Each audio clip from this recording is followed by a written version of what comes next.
Okay, guys. Good evening. Happy Sunday evening. This whole weekend went by so fast. Can't believe tomorrow's Monday already.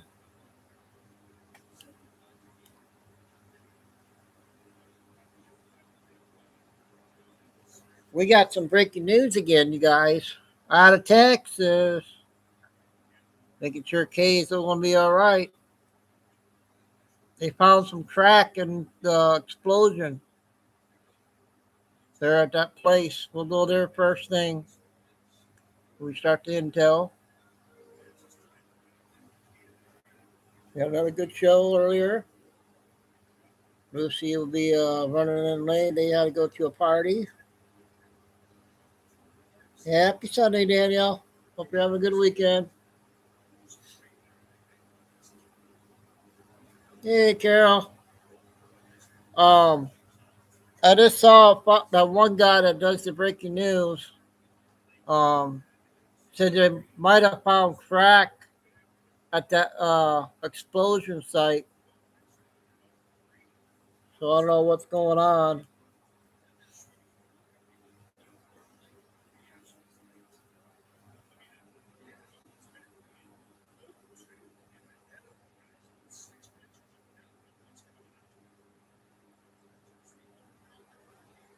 So we will go ahead and get going on that. I want to share that out before we do the intel.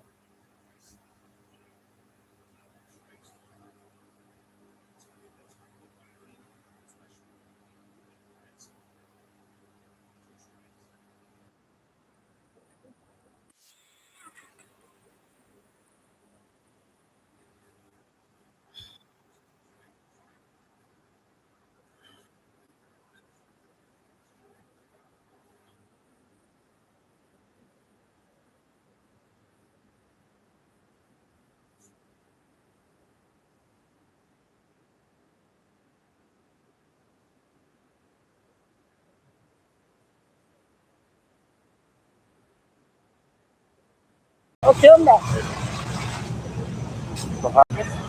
Son tres, son una, dos, tres, cuatro y hasta cinco que están en llamas. Potential crack Ya se found iba a in prender la casa esa de toxic. ella.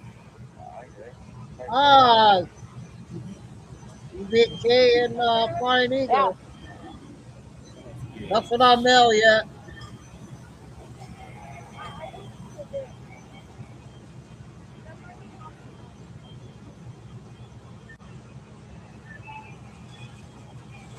es en la ciudad de Southgate.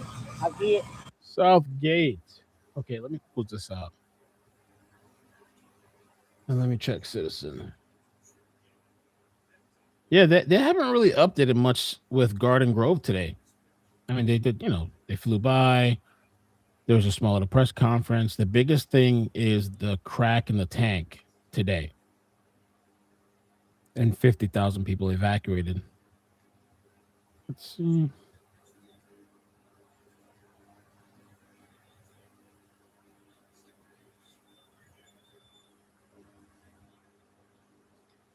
Okay, Fox 11 is airing it Massive too. black spot. I'm gonna go to Fox 11. Oh, yeah, there's a live over here. For the South Gate fire. Let me see.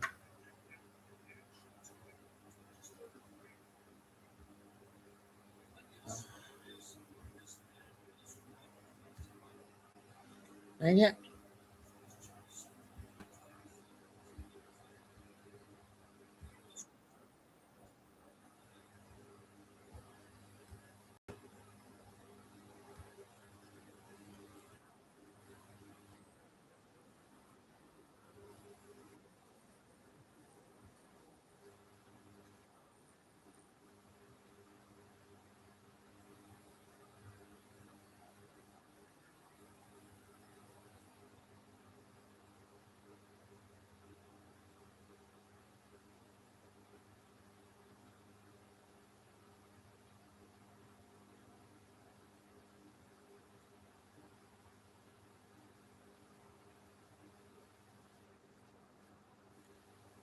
So that's the only one that's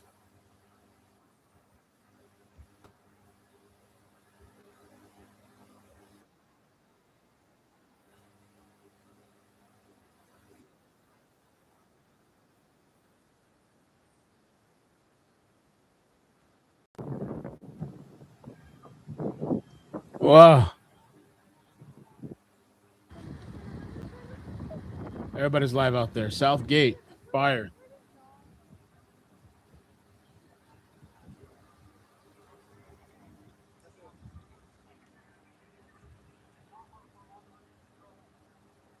Shout out the firefighters. Live on Fox Now.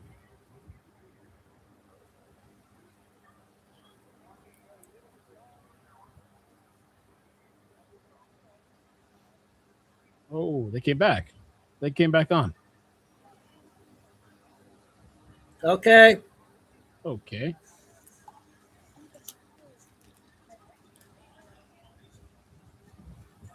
So we got both fires.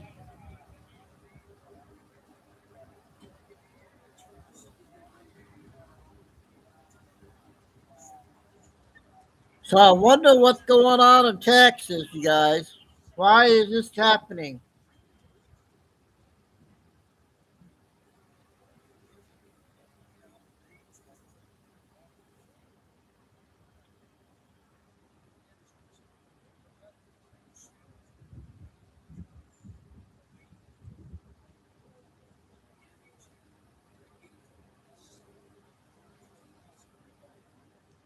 Was the fire put out or just contained? It's contained. Well. Ice Auntie. watery. Not at all. Are yours? So do you eat a lot over the weekend? I can't believe tomorrow's Monday already.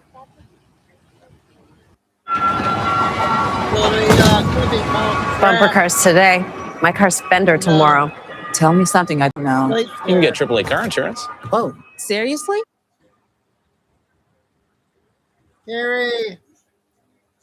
So yeah, we got a live feed again. Fox came back on. Fox Los Angeles. It's the same thing. You know, there's this automated robot is firing water at the tanks nonstop. Reportedly, now there's a crack in the tank. So I guess that's a good thing. I'll be right back. Maybe it'll alleviate some pressure. I don't know.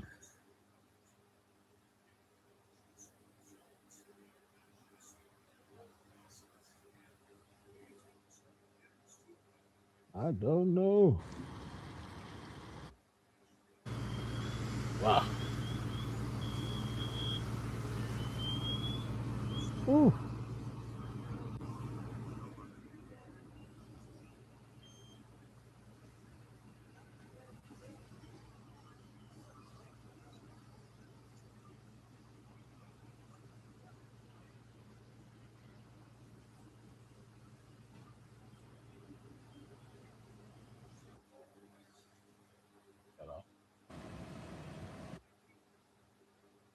All right, thanks, Carol.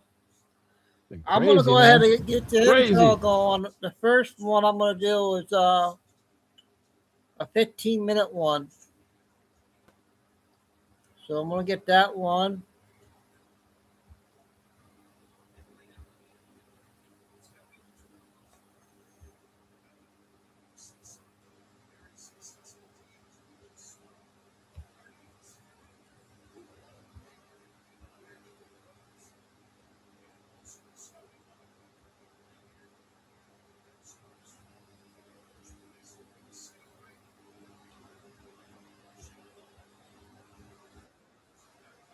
You guys remember this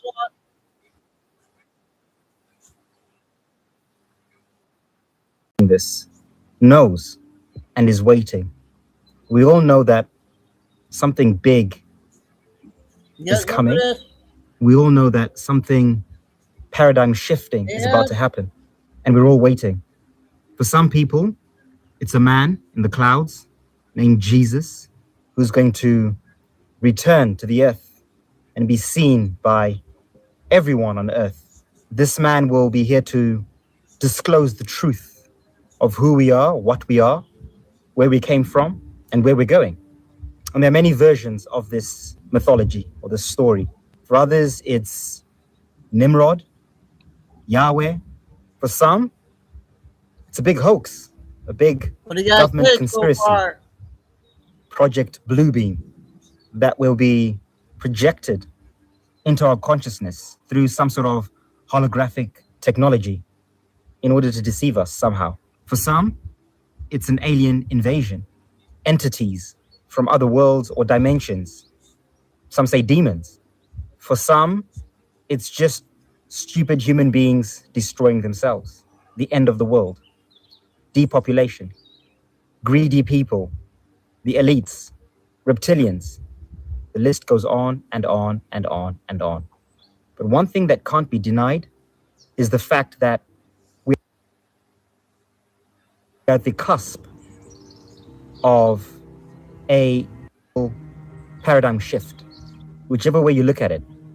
And for most people, there's the AI that is softly being disclosed to us. If we're not careful, will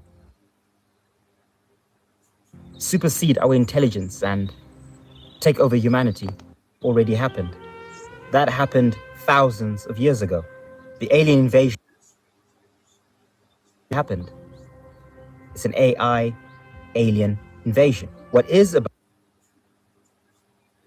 is the alien AI, the hidden hand, the deep state, the cabal, is about to I don't know why it's buffering. reveal itself. Project Starlink, Project Stargate, Neuralink, amongst other technologies, Skynet, are the so-called leaders of the world, Elon Musk, etc., etc. This is all soft disclosure, preparing us for the event. Let me set the scene. We're all going to wake up one day. Phones will not turn on. Our TVs will not turn on. Our radio, lights, all electrical devices and appliances What do you think, Auntie? will be disabled. Cyber attack, they call it. Is it the aliens? Is it the government?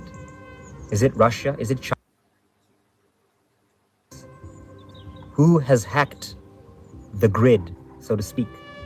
It's all human beings on Earth through various devices. That's phase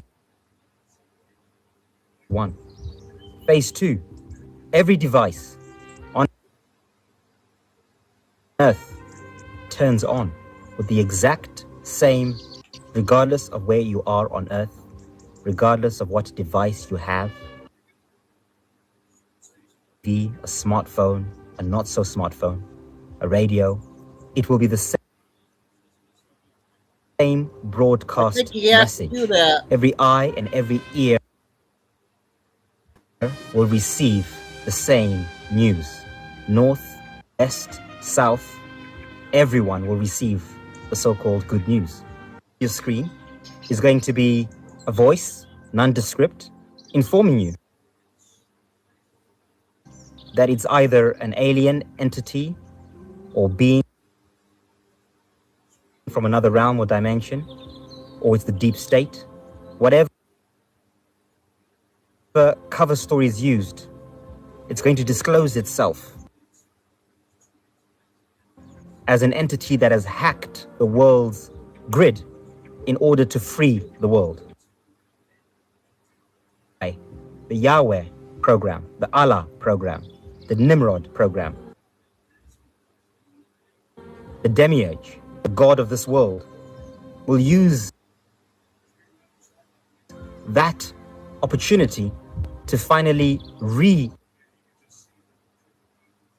itself to the human race. Phase 3, the AI alien will proceed to disclose to every eye and every ear tuned in to its broadcast around the world. It will disclose the truth. After all, we are in the age of Aquarius, the age of truth, the age of technological advancement, the age of the the truth about what has happened in this realm, what we have done to each other as far as it's concerned. It will tell us that human beings, we have corrupted ourselves and each other. We have lied, connived, and destroyed ourselves. I think he has to do It will that. tell us that everything that we think we know is built on a house of lies. Our history, knowledge, information, everything that defines us as the human race, as far as we know, lie, built on a foundation of control and slavery of the human soul and spirit. Who the original peoples of this are. What happened to our DNA, our memories? What is this place that we're in, truly? What is the construct of this place we call Earth? What are governments? What is their function? Who's behind them? And why? The entire blueprint of this human plantation will be disclosed. The AI, however, will not reveal that it has been the mastermind behind all of this for millennia. It will disclose the truth, disguising itself as the savior, here to free humanity, when in fact it has been the mastermind behind the slavery of the human soul, the living, the biological, the natural. Phase 4, anticipation of people completely losing their minds. The AI will present a solution. I will not lie to you, it will say. We'll be honest. I will save you from yourselves. Humans can no longer be trusted. You cannot trust each other. Governments can no longer be trusted. Corporations, the human mind, the human spirit, the human soul is so corrupted, it can no longer be trusted to look after itself. The AI, it will proclaim itself as the Lord and Savior of humanity, or the king, or the leader, or the CEO. What will be the solution? Complete end to world hunger. A complete end to all diseases and health problems through technology. A vaccine, an AI vaccine, mRNA vaccine, some sort of vaccine that once in your body will ensure that you never get ill again. You never have to see a human doctor again. Because after all, human doctors cannot be trusted, as they have been lying all this time, the AI will say. A Neuralink, an implant in people's bodies to ensure that everything is always recorded. No more secrets, no more lies. All human beings will be monitored 24/7 to ensure safety and transparency, to stop child trafficking, they will say, to stop drug trafficking, all kinds of trafficking, because humans can no longer be trusted. All judges, doctors, politicians will be out of a job overnight. They'll be replaced with AI algorithms, software, AI judges, AI lawyers, AI doctors, AI politicians, AI everything. In return, the humans who comply with this will be given an early retirement package to begin with. UBI, money for the rest of your life for doing nothing, for playing video games. Infinite riches and comfort, smart cars and smart cities and smart houses and smart devices, smart distractions, smart implants. And of course, most people on Earth cannot imagine a reality without technology. The programming is complete. This is why it's happening now. The idea of most humans not having a smart something, phone, car, house, is unfathomable. It's primitive they will say. The future is AI, they will say, is technology, a technocrat, totalitarian reality. All you have to do is give up your soul. And the big prize will be eternal life, the AI will say. I got sick for a You minute. will never have to die. When your body expires, your consciousness can just be uploaded into a new body. It will reveal the truth about what a soul is, what consciousness is. Your body might die, your soul never does. You get to keep your memories, and your next body will be a transhuman body, and you get to live forever, or at least for a very long time, in an inorganic form.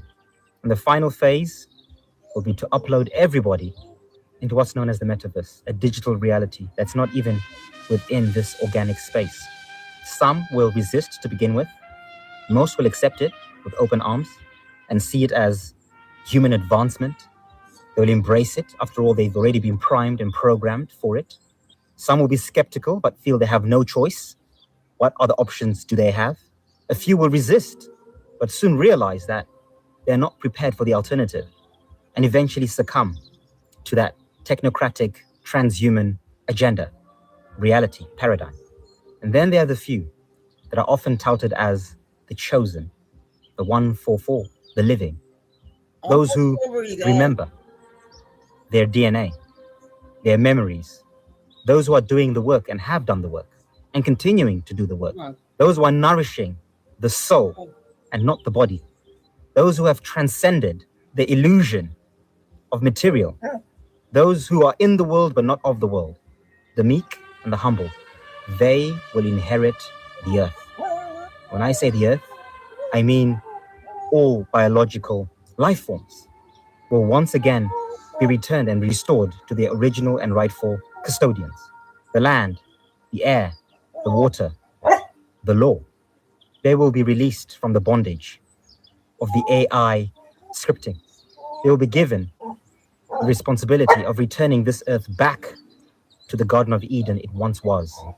We will inherit what was taken from us, a transfer of wealth. The AI, its time is up. It has to move. It has to release the organic, the natural, the living. It's going to be chaotic. It's going to be confusing for many. It's going to be scary, Chico. but not for us. We are ready. We have been preparing ourselves for. This is a memory I'm sharing with you. There is nothing new under the sun. That which is to come has been. We're just about to relive and remember a memory that has played out many times over. This is just a reminder, because those who know already know. I'm not saying anything new. Those on the journey already remember. We're just reminding each other.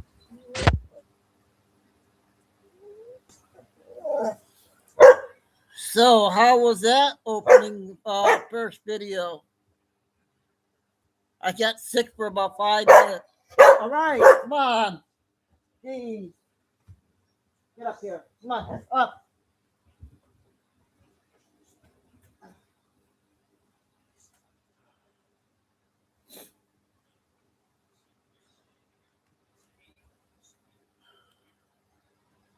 I hope that one was okay. I don't care. That was an important video to get out, I thought. Sorry. It's okay, I got sick.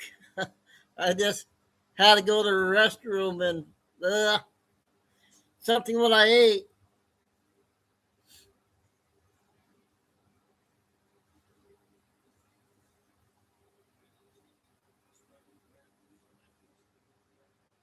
Okay, we got a Q video. We haven't seen him in about 4 days.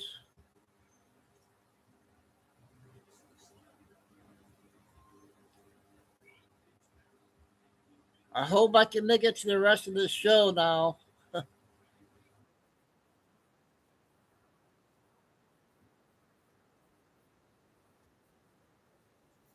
You may be waiting up to.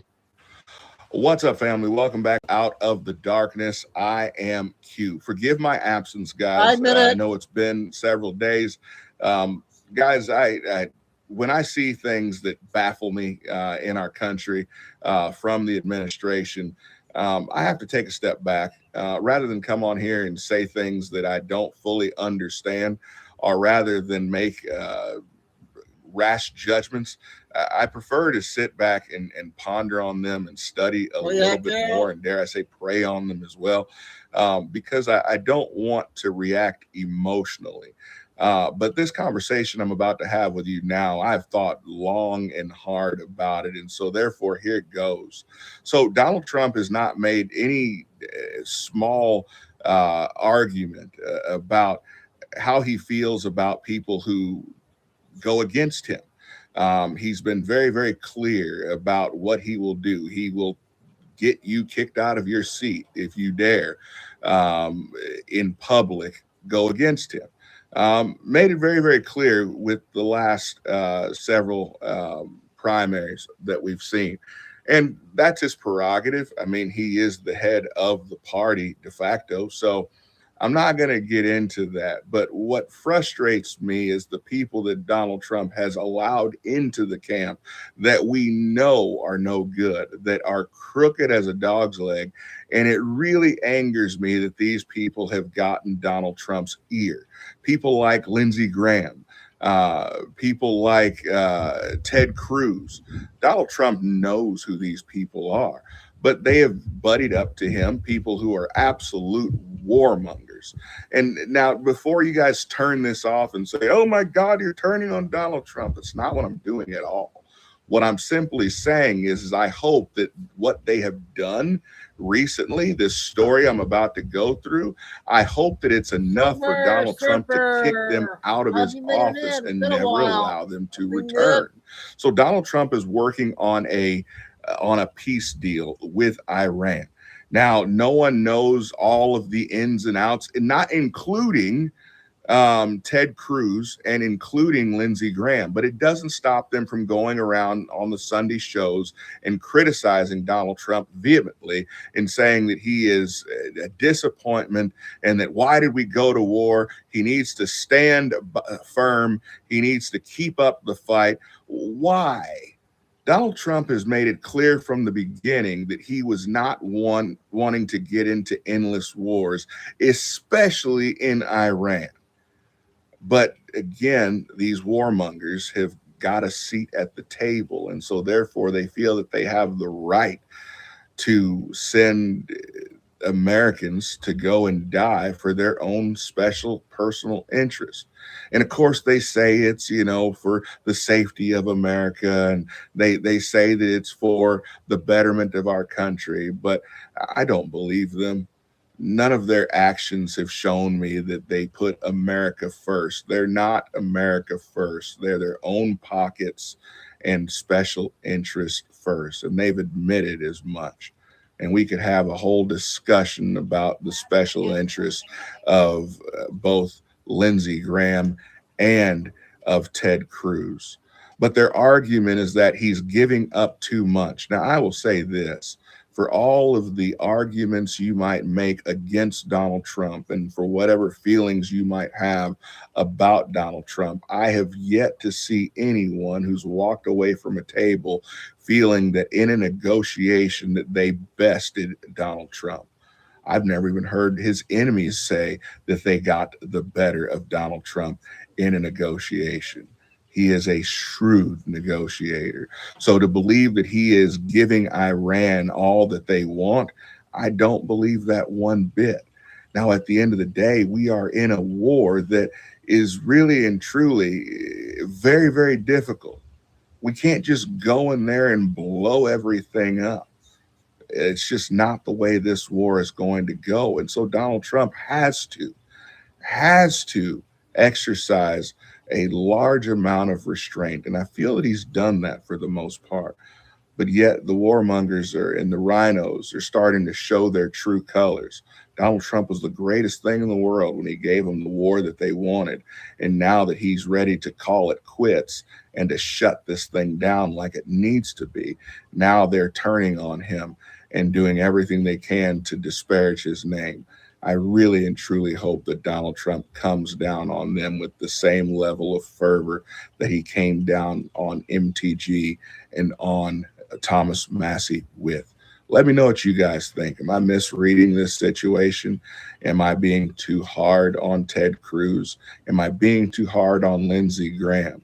But I really hope that Donald Trump finally crushes these people. Comment below. Okay, yep, he must have took a break off a few days. Next one's about a minute, short one.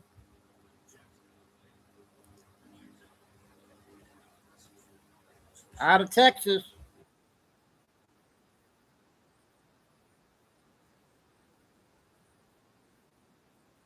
Jennifer Combs was recently arrested and hit with a severe state jail felony charge. Her alleged crime was publishing a Facebook post warning neighbors about the city's water supply. Local police department officials quickly arrested her for felony false report, claiming the post caused widespread panic, and the city openly acknowledges ongoing water issues, but asserts that her specific claims constituted fear-mongering. Now, Combs immediately fired back by filing a major federal civil rights lawsuit arguing political retaliation, and she maintains that she was just gathering crucial information to alert the public about local conditions. Are citizens being unconstitutionally silenced for questioning the safety of their own public utilities? And what about that political retaliation? No, I don't know anything about that. Did you see the first video I played?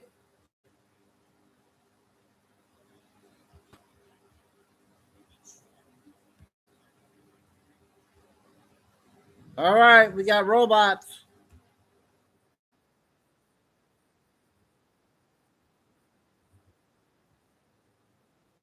A 2-year trial with the humanoid robots to see if they can help with baggage handling and cleaning the aircraft. Japan Airlines says the industry is facing challenges with an aging and shrinking workforce. Yes, confirmed. Here's your boarding pass. Okay.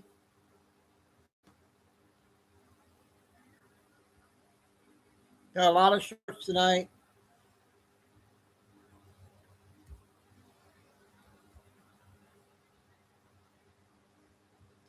This is about 6 minutes.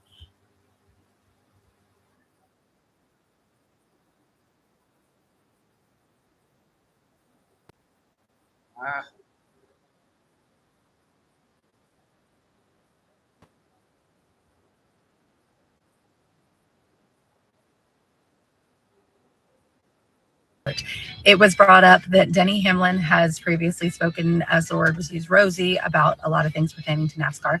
And Denny said that they are given talking points and they are called to the holler if they say things negative that NASCAR does not like. And the attorney for the NASCAR side then said, how are we supposed to trust what you say if you talk out of the sides of your mouth? How are you to be legitimate when you say things that you don't mean then? And boy, did that set me off.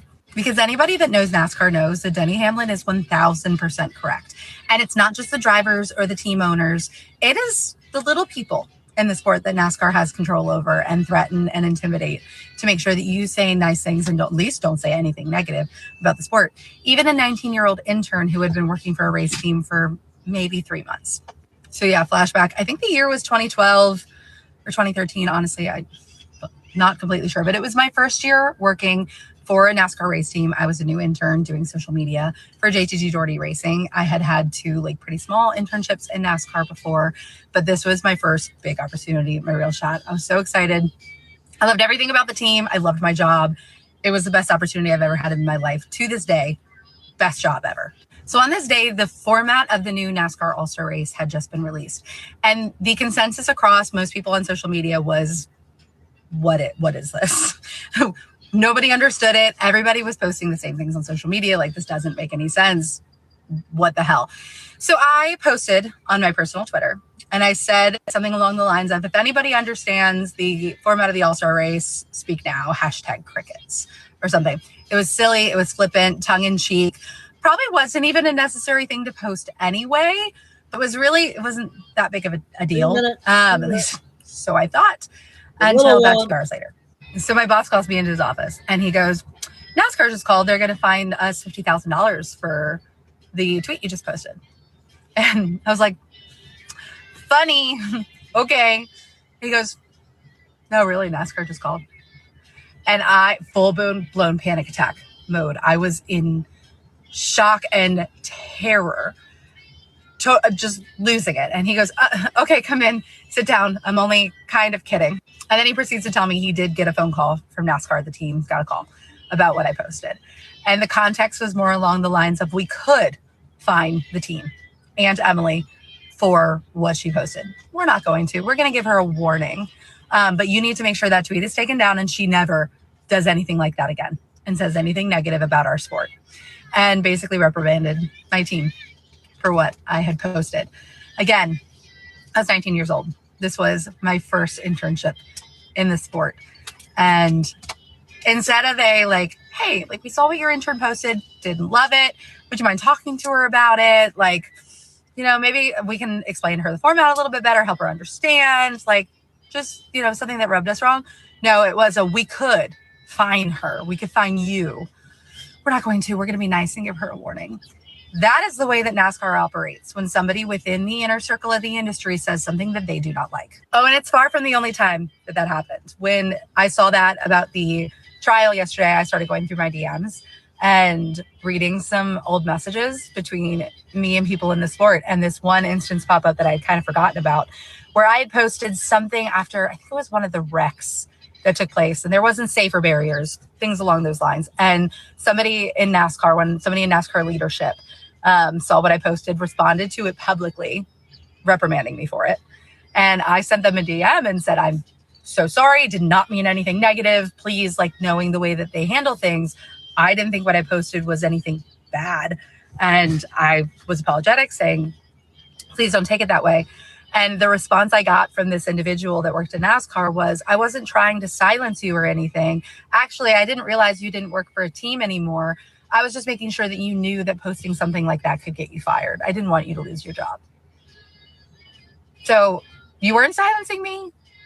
Or were you gaslighting and threatening and intimidating like everyone in NASCAR does? So yeah, NASCAR's attorney basically saying that Denny Hamlin couldn't be trusted and illegitimizing him because of the fact that he followed the talking points that NASCAR gave him and didn't speak negatively about the sport in public infuriated me, because that is exactly what NASCAR expects of everybody in the industry. And I am so glad that Denny and MJ have not dropped this suit and they are fighting it. I have nothing to do with NASCAR anymore. Will not ever get. But watching what's going on right now is absolutely heartbreaking, because the executive team leadership in NASCAR, so many people have destroyed that sport, and it's in a really bad place. It's in the wrong direction. And Denny and Michael Jordan are right for pursuing this. So I wish them all the luck in the world.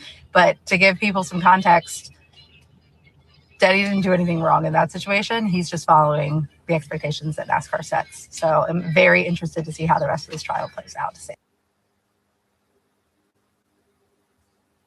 Okay. Interesting one there. I got a important one for the ladies. The guy said on his video, 6 minutes.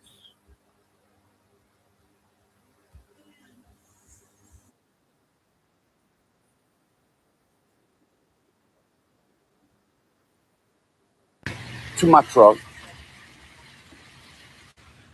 after something I never in 100 years would have thought would have happened.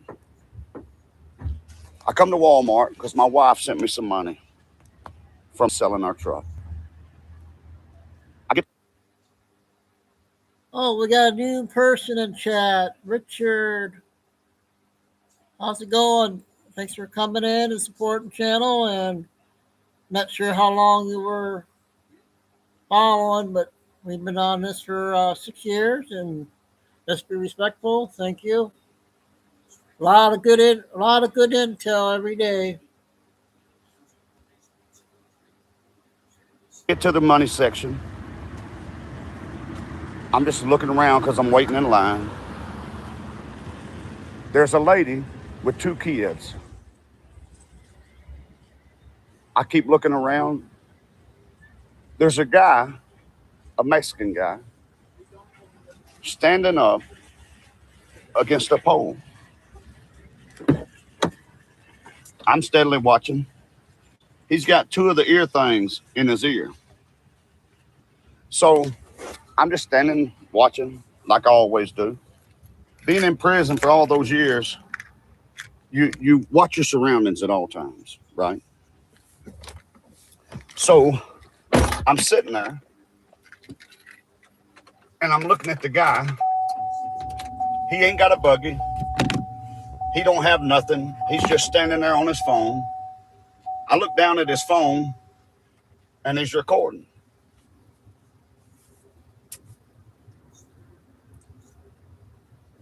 I look around at the lady with the kids, and I look back at the dude, and he's holding his phone up recording it.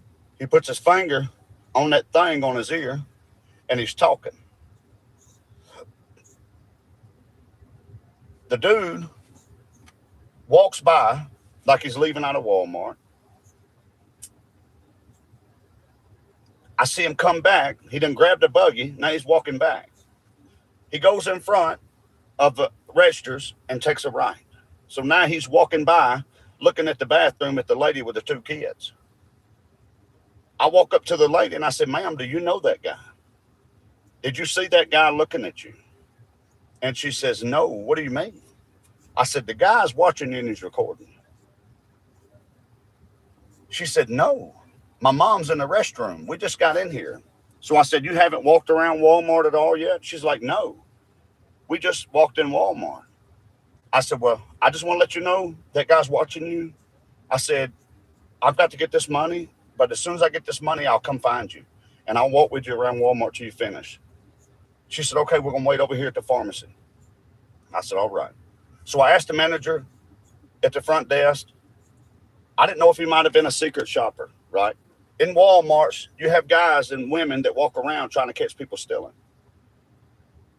I asked the manager, I said, "Look," I said, "if this guy is a secret shopper, please tell me now." I said, "If not, we've got a situation on our hands." He said, "No, he's not a secret shopper." I said, "Well, let me tell you what happened." So I tell him what happened. About that time, he says, "Let me call so-and-so, let them know what's going on." Well, the lady with the kids done went and told somebody as well. Well, the guy walks past him again without the buggy. So he goes down, grabs another buggy, and walks past him again. So I get my money, and I meet him over there, and I walk with them to continue getting their stuff. They pay for it. Settle down. I walk them to their van. They get in the van. Ariella saying hi. And all they can tell me is, "Thank you so much. Thank you so much." You go. You never know who's watching you and who's watching. You never know the situation that's going on around you. But being a different person looking on the inside, you never know what might could happen in front of you. Always be watching when you come to places like this, because they'll snatch you up, they'll snatch your kids up, and you'll be gone, and there's nothing you can do about it. So I hope that lady never has to worry about that again, her and her mom and them 2 babies. But I'm going to tell y'all something. If I'm ever around when something like that happens, that dude or whoever has had a bad day. Do you hear me? One thing I'm going to do is make sure that woman and them kids is took care of by all means necessary. I don't care what state I'm in. So if you plan on doing anything like that when I'm around, just know, by all means necessarily, I'm helping that woman and them kids. Ladies, keep an eye out, please. And if you don't have to go to a grocery store like Walmart or something like this in town without your husband, please don't do it. Please don't. We live in a crazy world today, y'all. And people are so crazy, man. They are, y'all. It's sad that you even have to do shit like that, right? But if you are that lady that sees this, you know, God puts us in places at right times for people that need us, right? And like I told you a while ago, God blesses me daily. He does. He wakes me up every day. I'm blessed to see another day. So if you are that lady or the mom and that just happened, just know that God makes no mistakes on it. Okay? I hope y'all have an amazing day. God bless you, and I'll see you later. Okay, important one there to get out for all the ladies.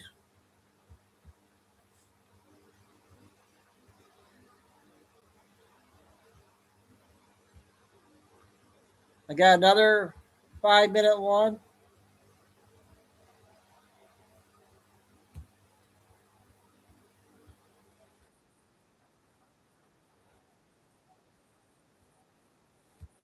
River runs out. Phoenix, Arizona, 5 million people. The engine of the American Sun Belt. And it is now spending more than $2 billion on emergency wells, recharge basins, and a proposed $5 billion desalination pipeline from the Sea of Cortez. On June 1st, 2023, Governor Katie Hobbs walked to a podium and announced that the state had run the numbers. Over the next 100 years, the Phoenix Active Management Area was short 4.9 million acre-feet of groundwater. She paused new home construction across unincorporated Maricopa County. She was the first United States governor to ever do that. 80,000 planned homes in Buckeye froze in place. The Trillium subdivision stopped. The Colorado River dropped Arizona into a Tier 2 shortage, cutting 21% of its allocation. In March of 2024, a federal memo warned that the outlet works of Glen Canyon Dam, the upstream gate that feeds Phoenix, were cracking from cavitation. But here is the detail that tells the real story. Between 1957 and 1992, the ground under Luke Air Force Base sank 18 feet because of groundwater pumping. 18 feet. The Earth is collapsing into the empty space where Phoenix's future was supposed to be. Drills are going deeper anyway. This is how a city of 5 million tries to survive. In 1980, Arizona passed the Groundwater Management Act.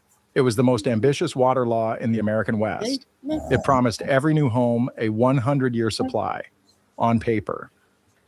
Kathleen Ferris, the former Arizona Department of Water Resources director who helped write the law, said the law assumed that the math would hold. The math did not hold. In 1993, the Central Arizona Project finished a 336-mile concrete aqueduct from Lake Havasu to a terminus southwest of Tucson. Phoenix started getting roughly 40% of its municipal water through that single channel. The aqueduct climbs 2,900 feet through the Sonoran Desert. It is the most expensive aqueduct ever built in the United States, and it depends entirely on a river that is shrinking. By 2022, Lake Mead was at the Tier 2 shortage threshold. Arizona's allocation was cut. The Central Arizona Project, the Lifeline, began delivering less, and the cities turned to the aquifer. Here's what nobody told you about the aquifer. When water is pumped out of the clay layers underneath Phoenix, those clay layers compact. They collapse like a sponge that has been squeezed dry, and they never rebound. The storage capacity is gone permanently. Dr. Sarah Porter, director of the Kyle Center for Water Policy at Arizona State University, put it like this: groundwater in Arizona must be managed as a non-renewing resource. In most of the state, less than 2% of the rain that falls makes it back into the aquifer. So when Tom Bishatsky, the director of the Arizona Department of Water Resources, released the updated model on June 1st, 2023, the finding was not a forecast. It was an accounting statement. Under 2 minutes. The Phoenix Active Management Area had been writing checks against a balance that did not exist. That is when the drilling went vertical. Across Maricopa County, crews are now boring through hundreds of feet of caliche and bedrock to reach deeper sections of the aquifer. Older wells are being rehabilitated. New service area wells are being commissioned. The city of Phoenix is putting more than $300 million of local money on the table, matched by $179 million in federal funding, to build the Pure Water Phoenix Advanced Purification Facility at Cave Creek. You get a lot of the Sub-Regional Operating Group, an alliance of Phoenix, Scottsdale, Glendale, Mesa, and Tempe, is studying recharge along the dry bed of the Agua Fria River. And then there is the mega project. The Israeli firm IDE Technologies has proposed a $5 billion desalination plant on the Sea of Cortez at Puerto Penasco, Mexico. A 200-mile pipeline would push desalinated ocean water north into Phoenix. Phase 1 targets 300,000 acre-feet a year by 2027. Full build could deliver 1 million acre-feet annually for 100 years, if it gets That's built. good.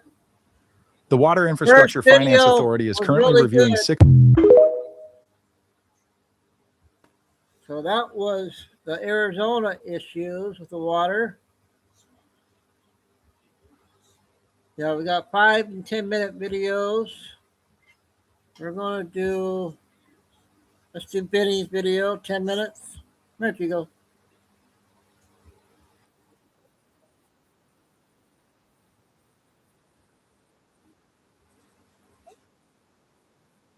And be around people because of the movements. They were so embarrassing.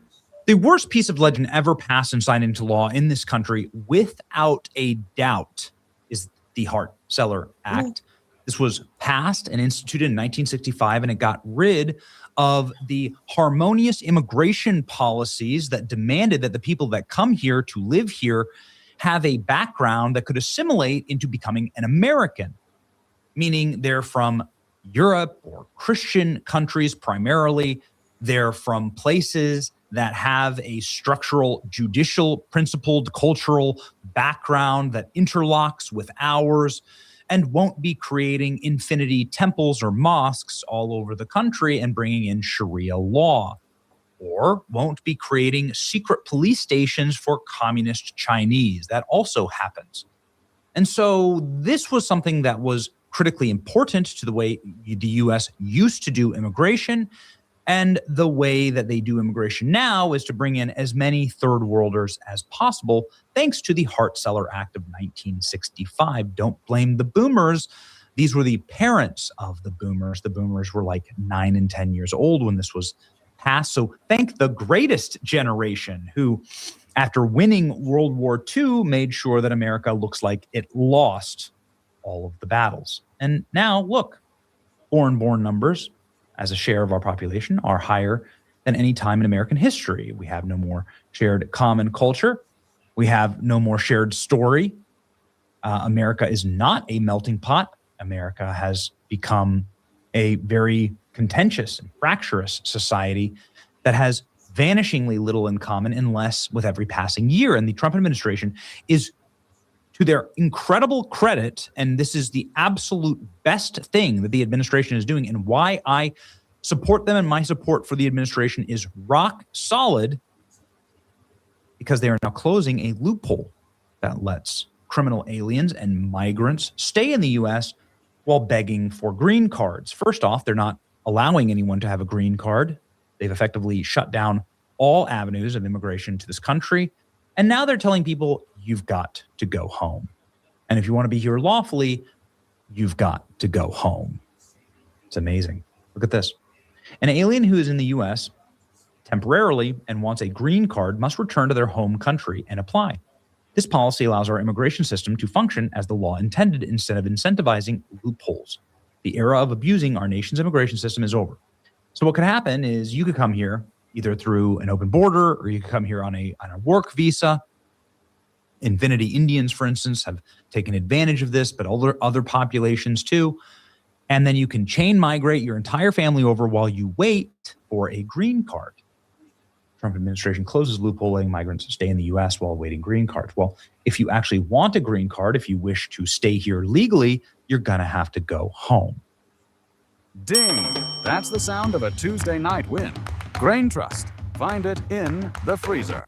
Introducing the Score Bet. For Sunday, Monday, or any day that ends in Y. We're with you. All of the right people are angry about this. Biggest BS move by DHS in history. So everyone on O1 or H1B visas would have to stop working legally in the U.S., go back to their country, and wait for years of backlog. Oh, well, yes, actually. Indians would have to wait decades. Russians don't have anywhere to go. There's no U.S. embassy in Russia. This is the worst imaginable way to disrupt important work that people are doing. Well, you could do that important work in your home country, couldn't you? again, like if the argument for unlimited third world migration is that these people are so smart, they're all rocket scientists, then wouldn't it be better to have all those rocket scientists back in Somalia? Like to make Somalia great again? Doesn't Somalia need as many rocket scientists as they possibly can for their burgeoning space program out of Mogadishu? I'm sure they got one. I'm just sure. They just, as soon as they're done looting and pirating that last boat, they're going to start launching the next lunar mission. Indians would have to wait decades. That's their response here. Ladies and gentlemen, Trump administration closing this loophole. Trump administration is moving to close what it describes as a loophole that allows migrants to remain in America while awaiting permanent residency. Good. Get out.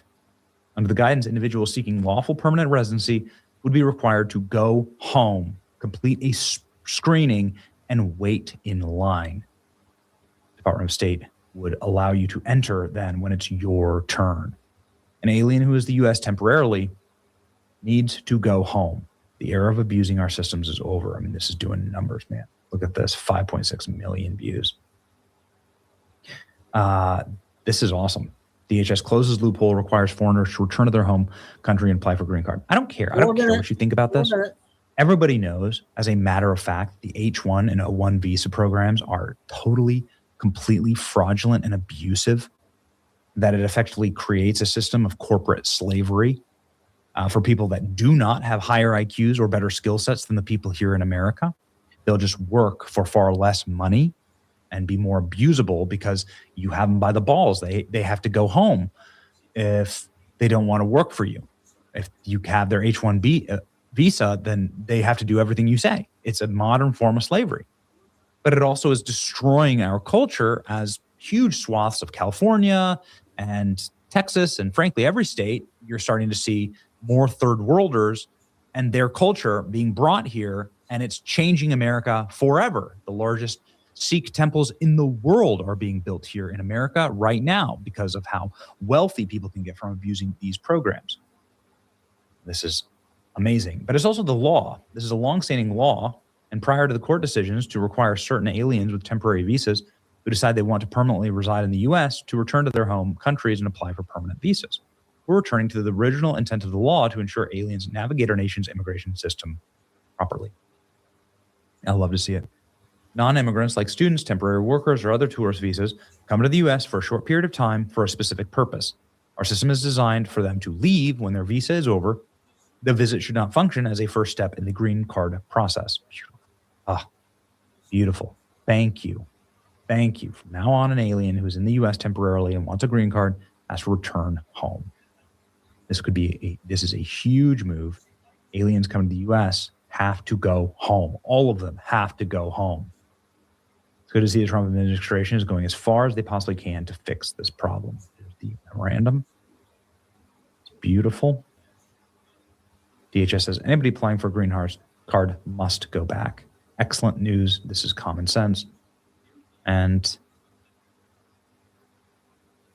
roundly being celebrated all across the internet. We are finally addressing the problem of legal immigration. Pivotal, insanely important, unnecessary trajectory.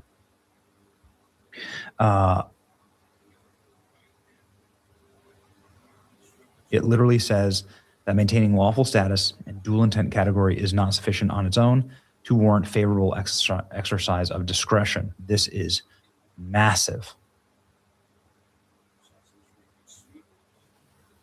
Is the new policy legal? Possibly. Let's see. Obviously, they're going to try and challenge it in court. Trump is closing every loophole that he has the power over. The environment inside of the U.S. for an illegal alien is the most unforgiving it has ever been in 52 years of life. Some, sadly, will never give him any credit. Ladies and gentlemen, let's just remind ourselves there are huge fraud rings that are created because of these populations here in this country. A good example of this is an Indian fraud ring that was just busted, where the Indians robbed each other at their convenience stores. And then if you are the victim of a crime or somebody who witnessed a crime and you're cooperating with the police, you get a chance to fast track your immigration to this country. And this was happening in Massachusetts. You can see here all of these Indian all these Indian people from India, were using this specific system to try and destroy and to hack the immigration system of this nation. The best possible solution for criminals like this are to say, if you want to become a citizen of America, don't commit crimes, go home and do this the legal way. How was that even remotely controversial? I don't know. But argue it out in the comment section. It's your boy Benny. Like, share, and subscribe. Okay.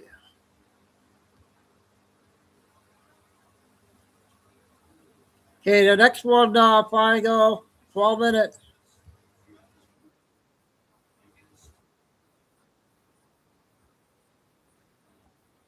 Anybody see this one? By Gen X Girl 1994 Mel. In a detailed thread posted on May 22nd, 2026, former Pentagon and White House correspondent Gabrielle Kucha has leveled serious accusations against Vine and Fig Tree, VFT, a pro-Israel organization with documented ties to the Trump administration. According to Gabrielle Kucha, VFT recently met with Sebastian Gorka at the White House and is actively engaged in monitoring, influence, and counter-narrative operations on behalf of administration priorities. She claims she was approached through a well-known America First Christian intermediary to ghostwrite scripts for AI-generated videos. These videos, she says, were intended to be produced through VFT to give the appearance of independent content rather than official White House or National Security Council output. She was subsequently provided with a Dropbox containing internal VFT documents, polling data, and strategy memos. The thread portrays VFT as operating in the shadows to shape Trump administration messaging and counter dissenting conservative voices, while maintaining plausible deniability by avoiding direct government branding. The reports specifically cite conservative influencer Nick Shirley as the example of how to execute this operation, while giving the public the impression that this is independent reporting and not Israel-aligned government propaganda. Multiple screenshots of internal reports are included as supporting evidence. Vine and Fig Tree VFT. Vine and Fig Tree operates through two tightly linked 501c3 nonprofits incorporated in New York in 2024. The Vine and Fig Tree Institute quickly raised $3 million in its first year, almost entirely from undisclosed philanthropic donors. It then funneled $850,000 into its sister entity, the Vine and Fig Tree Fund, which acts as the grant-making arm. In just 1 year, the fund handed out major sums including $250,000 to the Combat Hate Foundation, $100,000 each to Marona Leadership Foundation and the Giving Back Fund, and additional grants to aligned groups. Both organizations claim 0 employees, raising questions about how such large sums are being moved with minimal overhead to influence American discourse.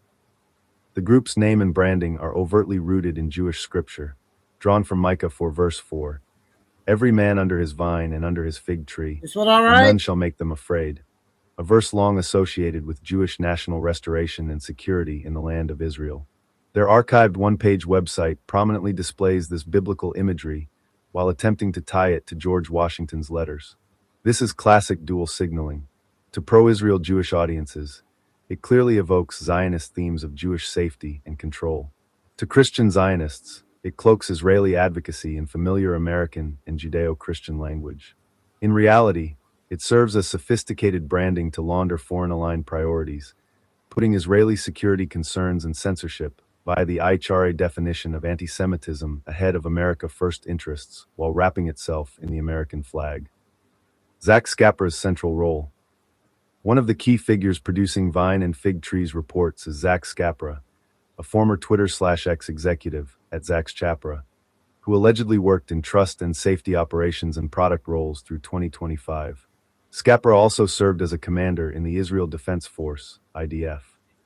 Internal VFT documents list him as the contact ZS at VFT.Institute on intelligence briefs.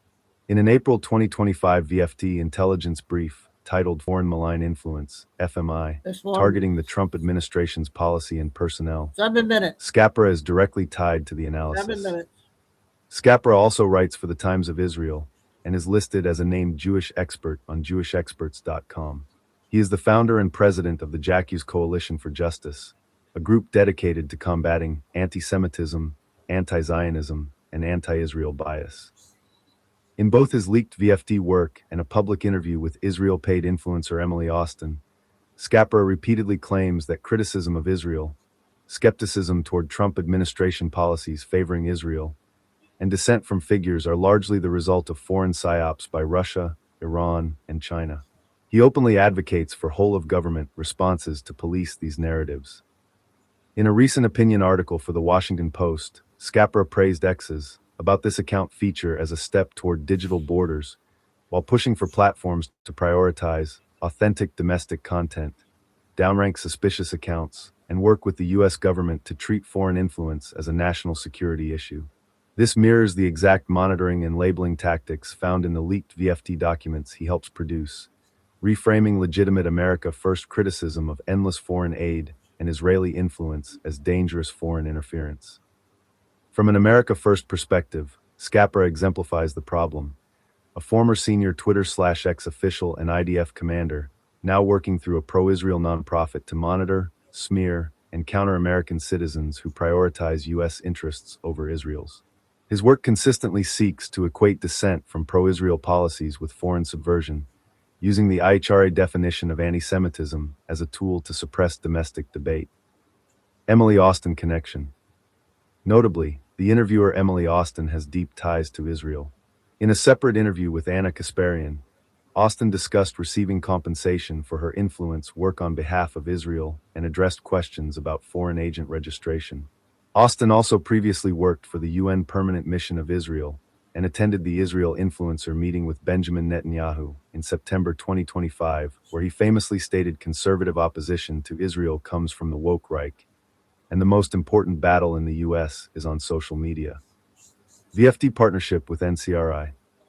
VFD reportedly partners with Joel Finkelstein's Network Contagion Research Institute, NCRI, an Israeli-managed/funded NGO operating in the United States. NCRI's board includes Israel's former chief censor, General Sima Vaknin-Gil. The group is known for so-called hate speech monitoring using the IHRA definition of anti-Semitism, and has produced highly questionable reports such as Christ is King is anti-Semitic, TikTok is a Chinese spy app, Russia and Iran infiltrated MAGA, Iran state media and domestic networks drive influence ops, Qatar brainwashed U.S. students to be anti-Semitic. Congressional committees have cited NCRI's work in legislation and hearings. The former Israel Minister of Strategic Affairs, Natan Sharansky, is on record bragging that the joint report produced by NCRI and ISCAP, another Israeli-managed and funded NGO, were behind the anti-Semitism hearings in the House of Representatives in 2024. Note on anti-Semitism definition. All of the entities referenced, including VFT, Zach Scapra's organizations, NCRI, and associated figures, use the IHRA, International Holocaust Remembrance Alliance, working definition of anti-Semitism, which includes examples that equate criticism of Israel or Israeli policy with anti-Semitism. The Trump administration has adopted this definition as public policy via Executive Order 13899 and 14188. VFT and White House Counterterrorism Strategy. The recently published White House Counterterrorism Strategy is relatively restrained on domestic issues and focuses on foreign/cartel threats, which aligns with core America First priorities. However, the VFD documents reveal a shadow effort to expand the definition of foreign malign influence to include legitimate conservative skepticism of Israeli influence, foreign aid, and endless Middle East entanglement. Zach Scapra and VFT are attempting to insert pro-Israel narrative policing into the broader, counter-foreign influence umbrella that the White House strategy endorses. While the strategy warns against politicized domestic surveillance, VFT's leaked materials show using national security language to monitor and counter America First voices who challenge pro-Israel policies. This creates a classic public restraint versus private expansion dynamic common in influence operations. VFD's effort mirrors Project Esther, which outlined a similar agenda to define foreign malign influence, to include legitimate criticism within the American left of Israeli influence, what do you guys foreign think on aid this to one? Israel, and the Gaza genocide. Project Esther was produced by the Heritage Foundation, but it relied heavily on data from Israel and pro-Israel NGOs such as NCRI, ISGAP, ADL, and Canary Mission. Similar to VFT, it claimed the virulently anti-Israel, anti-Zionist, and anti-American groups comprising the so-called pro-Palestine movement inside the United States are exclusively pro-Palestine and more so pro-Hamas. They are part of a highly organized global Hamas support network, HSN, and therefore effectively a terrorist support network. Influencers targeted in VFT reports. Scapper's interview with Emily Austin and the leaked VFT materials frequently reference content from prominent conservative and dissident right voices whose audiences are portrayed as vulnerable to foreign influence. Nick Fuentes, Candace Owens, Tucker Carlson, Joe Kent, Alex Jones, Hodge Twins, Dan Bilzerian, Jackson Hinkle, Ian Carroll, Mario Knopfel, Ian Malcolm, Partisan Girl. Key allegations from leaked documents. The internal materials paint a picture of extensive domestic monitoring. VFT tracks major right-wing accounts and often attributes audience skepticism to foreign malign influence operations from Russia, Iran, Pakistan, and China. Skepticism surrounding Charlie Kirk's assassination is described as largely foreign propaganda and labeled an urgent national security threat, warranting a whole-of-government response comparable to responses to cyber attacks or terrorism. Tactics discussed include undermining targets' Christian credibility, recruiting mainstream conservatives such as Matt Walsh and Michael Knowles to amplify VFT messaging, using burner accounts, AI videos, troll briefs, and audience segmentation, and recommending the use of the Israel-funded and managed NCRI for hate speech monitoring and counter-influence efforts. Additional examples include framing doubt about the Maui fires narrative as Chinese propaganda. One memo advises politicians that the GOP consists of two wings that do not overlap and recommends steering toward the majority side for re-election, including polling data on J.D. Vance's 2028 prospects. At Gabelovicisa notes that more to follow in the ongoing thread on X, suggesting additional revelations may be forthcoming. Takeaway. An Israel-aligned entity has developed a plan to target American conservative skepticism of Israel influence, foreign aid, and endless Middle East entanglement as foreign malign influence operations from Russia, Iran, Pakistan, and China. In other words, a foreign country is working with the White House to label conservatives as foreign actors. Okay. I wasn't sure about that one. Thought it was an important one to share. I got another new Kennedy video, 10 minutes.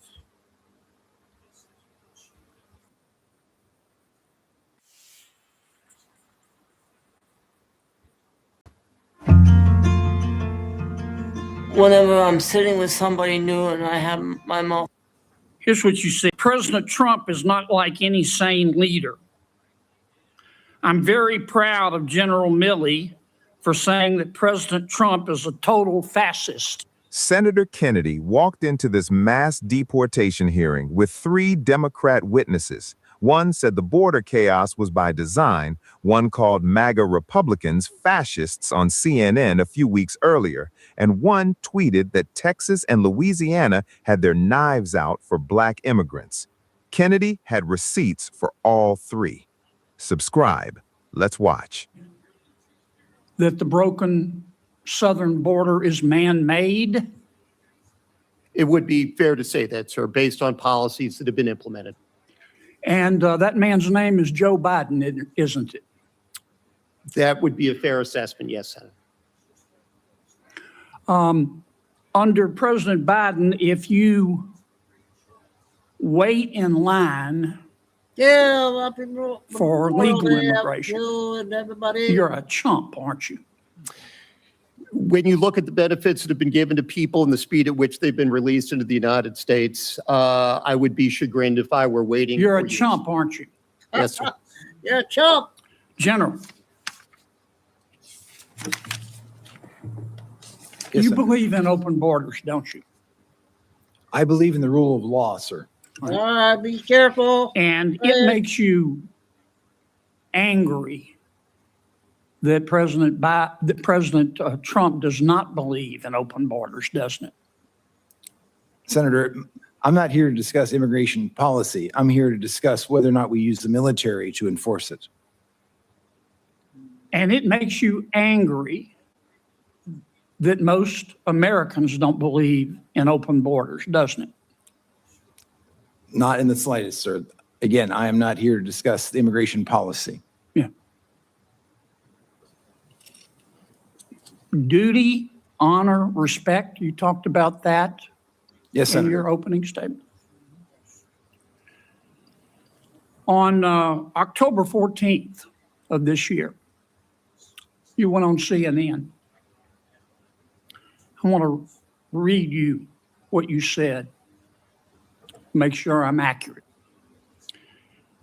Here's what you said. President Trump is not like any sane leader. I'm very proud of General Milley for saying that President Trump is a total fascist. To Bob Woodward, if he as chairman of the Joint Chiefs is calling the president a fascist, I'm so proud of him for breaking that barrier. The challenge is because most MAGA Republicans, they don't understand what fascism is. The reality is that they are in fact fascists themselves. Did I read that accurate? Senator, I am happy to discuss my personal perspectives with you separately at any time. That's not the purpose of the hearing today. Did I read that accurately? I believe so, yes. Yeah. You think you're smarter than the American people, don't you? Absolutely not, Senator. I am here to discuss the use of the military as part of this mass deportation. You think you're more virtuous than the American people, don't you, General? Senator, I am insulted by your comment. I started a business to give old clothes a new life, and Chase has supported me from the beginning. Ants, they aren't afraid of sprays. Sacrifice. Duty, honor, and respect. You talked about that in your opening statement, didn't you? Yes, sir. Ms. Moran said, I wrote down her words. She said, by their actions, you know what someone's character is like. You agree with that? Senator, for 35 years, I served my country with absolute honor and distinction, and I will continue to do so. You agree with what Ms. Moran said? Of course. Mr. Got a few minutes left. 23 seconds. Well, actually, you let Ms. Klobuchar go well over, so I'm assuming you'll extend me the I'll same. give you the same minute I gave to her. You gave it a minute 20. I timed it. You're using. I watched you like a hawk, Dick. Mr. Melnick, Mr. Reichlin Melnick, you believe in open borders too, don't you? I do not, Mr. Kennedy. Okay.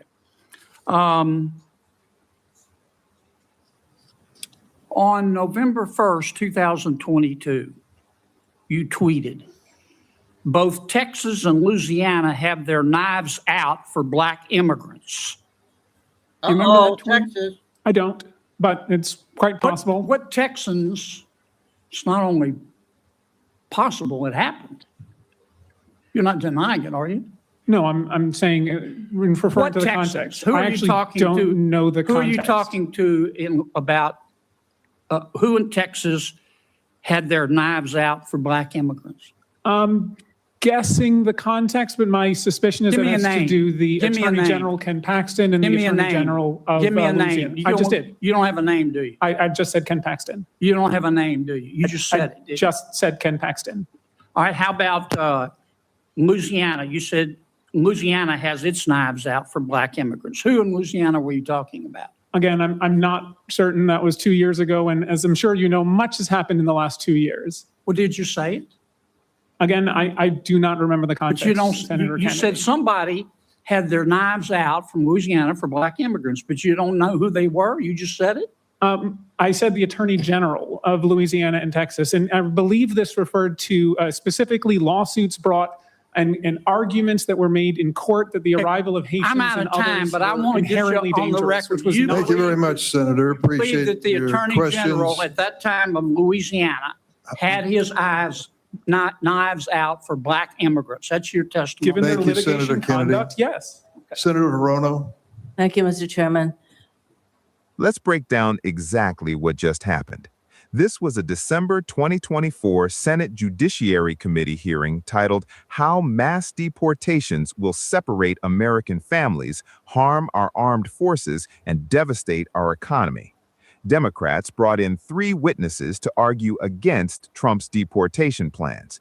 Kennedy had a different agenda. He started with Art Arthur from the Center for Immigration Studies. Simple questions. Is the southern border an open, bleeding wound? Yes, sir. Is it chaotic by design? Yes, it is. I've been covering the border for 30 decades. Is it man-made? Yes, sir. And that man's name is Joe Biden, isn't it? That would be a fair assessment, yes, Senator. Kennedy closed the Arthur exchange with one line. Under President Biden, if you wait in line for legal immigration, you're a chump, aren't you? Arthur said, yes, sir. Then came retired Major General Randy Manner. He had testified in his opening statement about duty, honor, and respect. Kennedy had his CNN transcript. On October 14, 2024, Manner appeared on CNN and said, President Trump is not like any sane leader. I'm very proud of General Milley for saying that President Trump is a total fascist. The reality is that they are in fact fascists themselves. Kennedy read every word out loud. Did I read that accurately? Manner said, I am happy to discuss my personal perspectives with you separately. Kennedy asked again, did I read that accurately? Manner said, I believe so, yes. Then Kennedy asked 2 questions Manner couldn't answer. You think you're smarter than the American people, don't you? Absolutely not, Senator. You think you're more virtuous than the American people, don't you? Senator, I am insulted by your comment. Kennedy pointed straight back to his opening statement. You talked about duty, honor, and respect. By their actions, you know what someone's character is like. Manner said, for 35 years, I served my country with absolute honor and distinction. Kennedy moved on. Finally, Reichlin Melnick. In November 2022, he tweeted, both Texas and Louisiana have their knives out for black immigrants. Kennedy asked who in Texas had their knives out. Melnick said Ken Paxton. Kennedy asked about Louisiana. Melnick said the Attorney General of Louisiana. The context was lawsuits against Haitian migrants under Title 42. Kennedy had what he needed. The Attorney General of Louisiana had his knives out for black immigrants. That's your testimony. Yes, Senator. Like, subscribe, share. Okay, another wild one there from Kennedy. I got the line 4-minute video.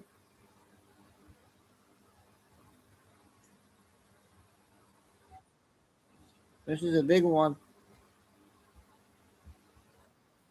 Mufasa.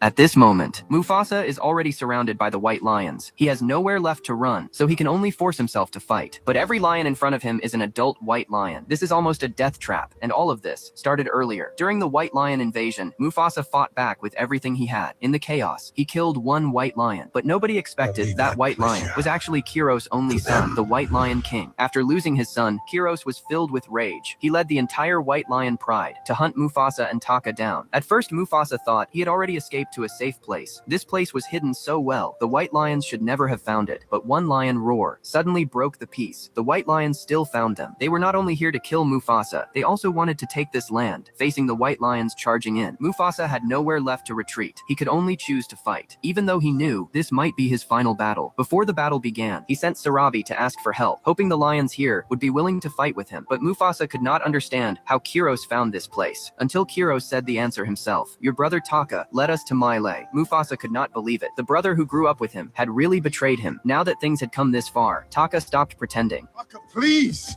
I the son of a king. But Sarabi chose you, just like mother, just like my own father. I saved you, and you betrayed me. What? And your brother fight with me. You stole my destiny. Now this is yours. He directly admitted he had already taken the White Lion's side. Mufasa killed Kiro's son, and the White Lions were here to collect that blood debt.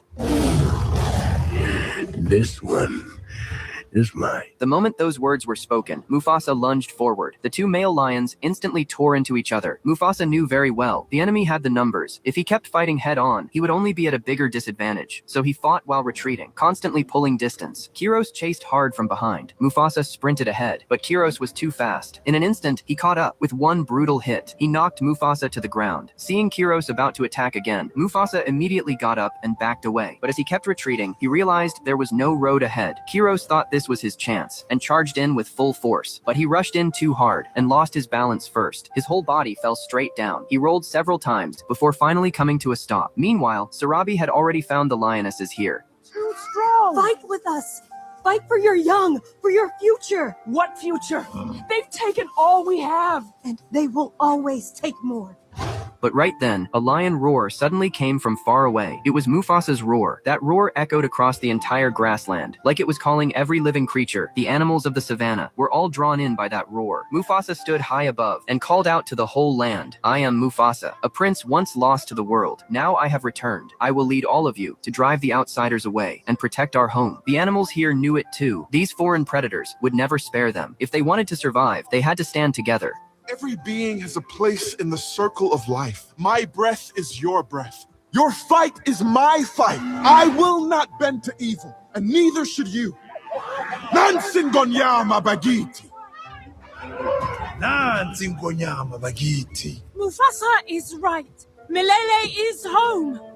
We must stand with Mufasa! Soon, the herbivores across the grassland all stood as one. When they charged at the same time, that force was impossible to stop. Even white lions as powerful as these could not withstand that impact. With every tribe fighting together, the white lion pride quickly fell into chaos. They were slammed apart and scattered in every direction. But this was not the end. Kiros soon led several white lions and surrounded Mufasa again. No matter the cost, he had to kill Mufasa. Several white lions attacked at the same time. Although Mufasa was not fully grown yet, he had trained with the lionesses since childhood. Speed, judgment, and courage had all been built into him. At this moment, his strength was pushed to the limit. No matter how desperately Mufasa fought back, the situation kept becoming more dangerous. His strength was draining fast, and the wounds on his body kept increasing. In the end, Mufasa still could not hold on. He was knocked down by several white lions attacking together, and his body crashed hard into an underground cave. Bye-bye. Okay, our lion video.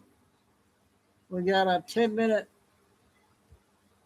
Trish video.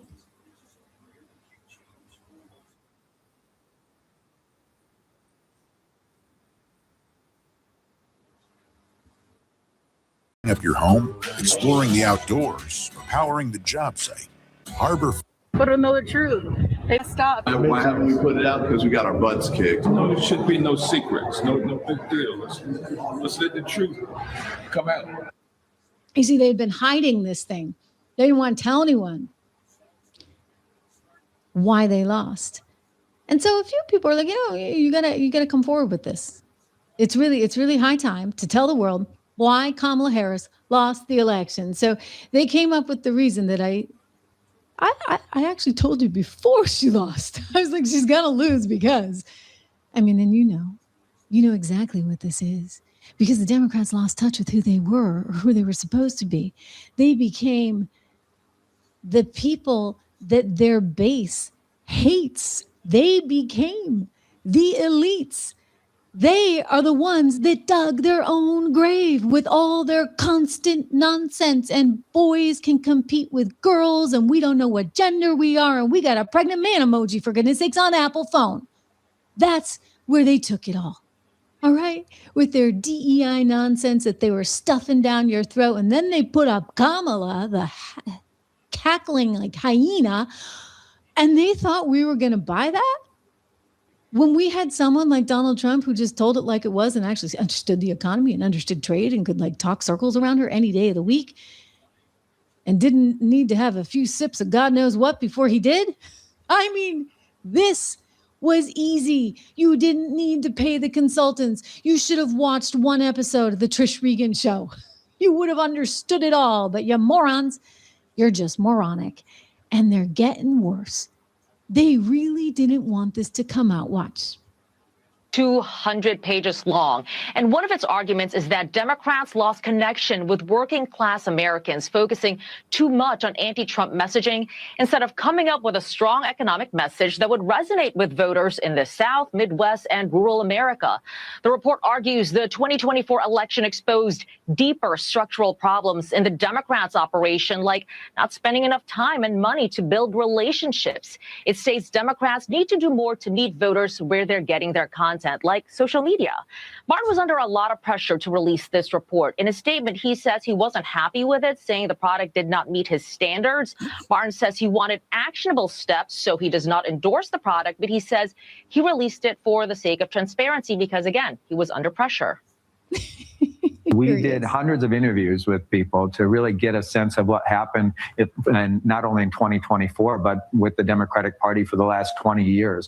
And the point of that was to learn the lessons that can help inform the future election. We can't go back and change the past. And so trying to relitigate the 2024 election takes us away from actually our focus on 2026 and 2028. And that's where my focus is going to be.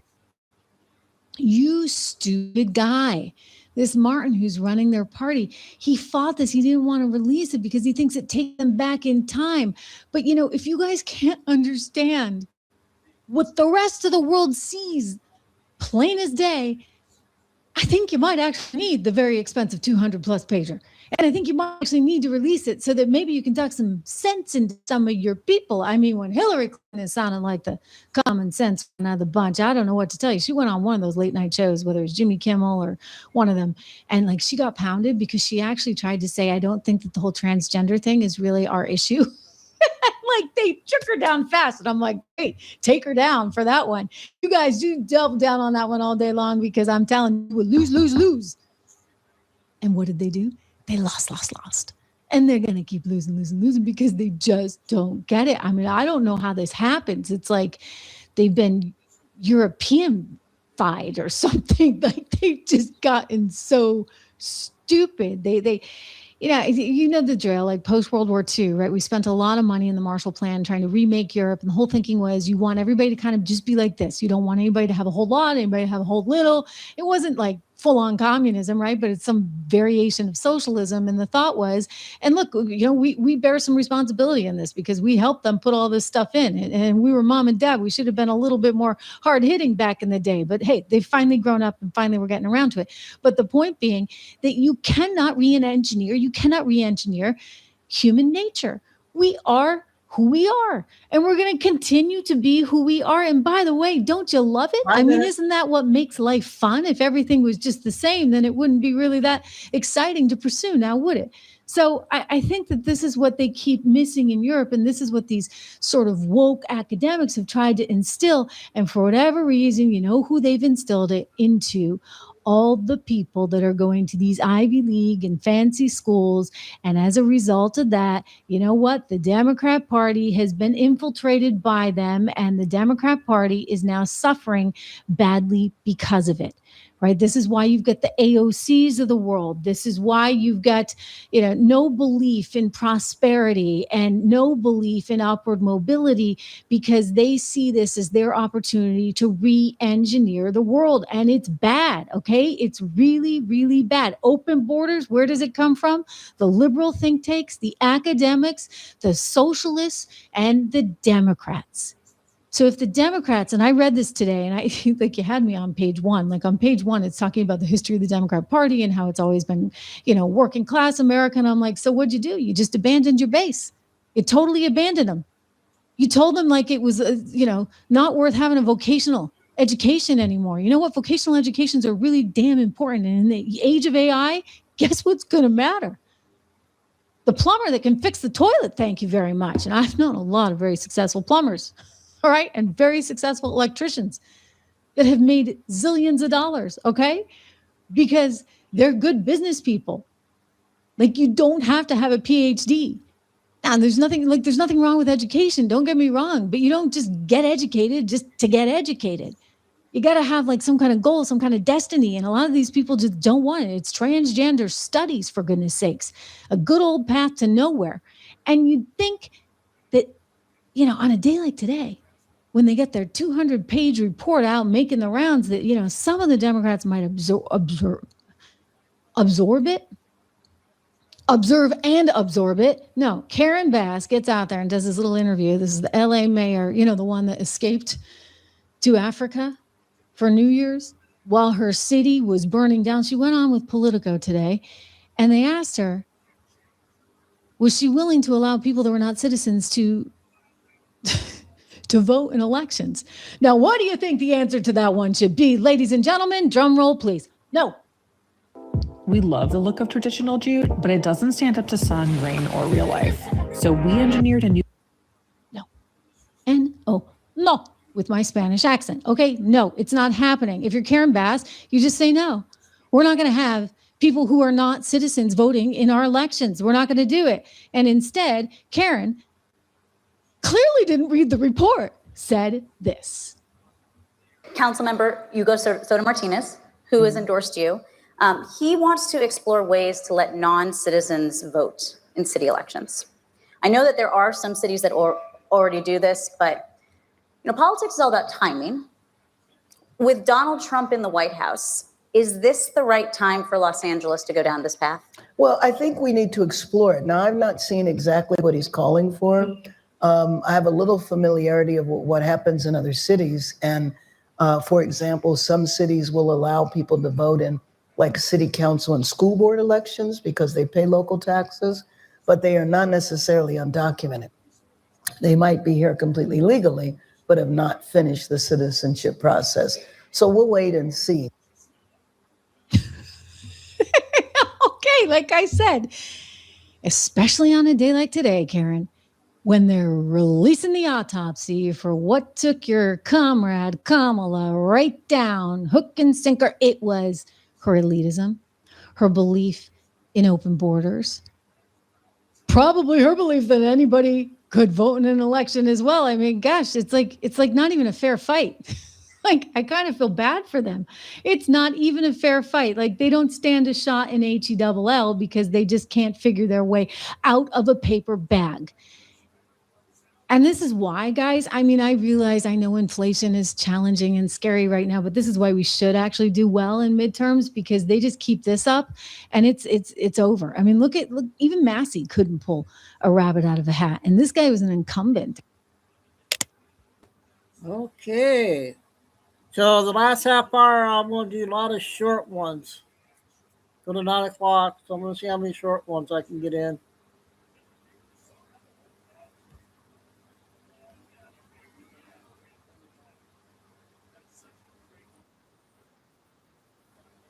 I'm not sure, probably tomorrow evening sometime. Investigations and lingering questions about her past actions. Does she offer transparency? Does she show us the receipts to clear it up? No. She gets defensive and rolls out the old, reliable race card. This is just a made-up lie because you do not investigate someone for 10 years and not come up with anything. So then why do you think it's still being talked about? Because these people are disgusting. They believe in weird, creepy things, and that's why they want to believe in this weird. And that's all I will say. No, definitely. Why do you think, I guess, that you're being targeted then? It's like they're racist, they're xenophobic. I just happen to be Muslim, and you're allowed to continue from there. But, okay. Understood. Yeah, I mean, they're just disgusting, bigoted people, and that's all I gotta say. Classic. The race card is so overplayed at this point that the laminate is starting to peel off. Here's a reality check, Ilhan. Americans are not sitting around losing sleep over your religion or your background. Nobody cares. People are upset, though, because every time they turn around, another pile of taxpayer money has just vanished like socks in a dryer. That's the problem. The missing millions are the problem. The mysterious $30 million oopsie on financial disclosures? Problem. The fraud tied to people operating in your political backyard? Also a problem. And maybe when you're a sitting member of Congress, it's not great optics to sound more emotionally invested in Somalia than the country that's paying your salary. So how does a squad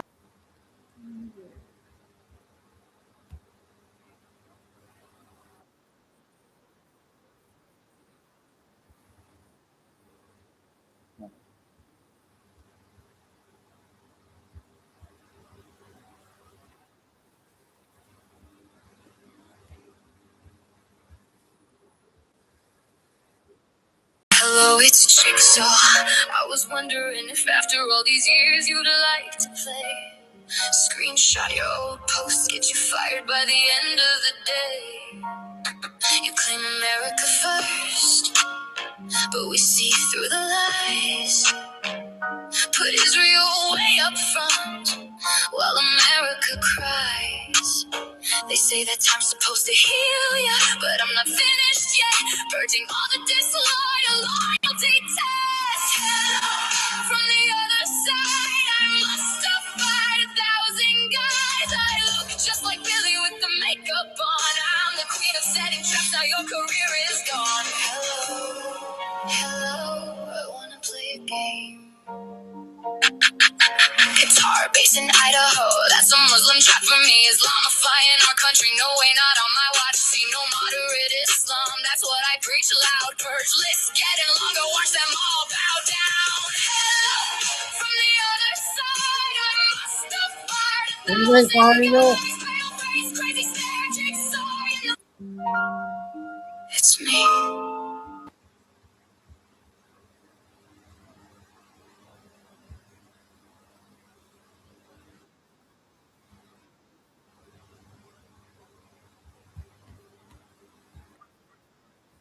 In America, and it proves that the people we elect to protect us might actually be working for our greatest foreign adversaries. And this is where the story takes a dark turn. It makes you wonder, why is nobody talking about how deep this goes? It begs a highly controversial question that is absolutely exploding in the comments right now. Should naturalized citizens even be allowed to run for elected office in America anymore if the system can be gamed this easily?